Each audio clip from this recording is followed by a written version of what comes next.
Mina olen viimane inimene, kes usaldaks punaseid. Nad on mulle pidevalt valetanud. Praegu on meil täielik kontroll Hormuzi väina üle ja mingil hetkel võivad nad midagi teha ja siis nad lihtsalt hävitatakse.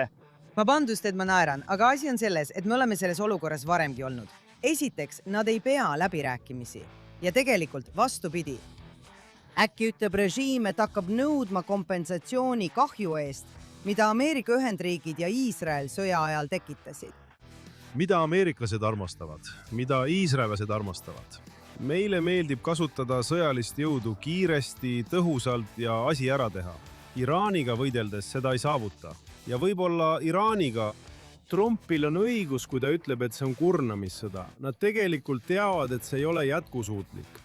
Ei ole tõsi, et Iraani režiim lihtsalt teab, et tema päevad on loetud. Absoluutselt mitte. See on selles mõttes ideoloogiliselt kindel. Võte on, surm Iisraelile, surm Ameerikale. Need ei olnud lihtsalt loosungid. Nad mõtlevad seda tõsiselt. Nad tahavad ka lääne hävingut. Neid ei huvita, kui 10 000 või miljonid iraanlased selle tõttu kannatavad või hukkuvad. Tegelikult on nad valmis kõik nad tapma. Tegelik probleem, mida tuleb arutada, on tuumaküsimus.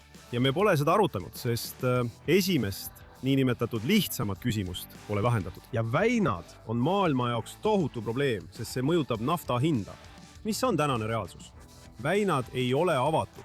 Laevandus toimub aeg-ajalt, kuid see on vaid murdosa sellest, mis see oli enne sõda. Aga mida Trump on teinud, on see, et ta on kehtestanud 100% blokaadi Iraani sadamatele. Mis tähendab, et Trump ütleb, kuni te hoiate väinad suletuna, ei toimu mingit kaubandust, ühtegi tilka naftat ei liigu Iraani ega sealt välja. Mis tähendab, et ta hoiab seda kitsaskohta enda kontrolli all. Küsimus on, taaskord, ilma kogu selle režiimi hooplemiseta, kui kaua nad suudavad Iraani valitseda, kui neil pole raha.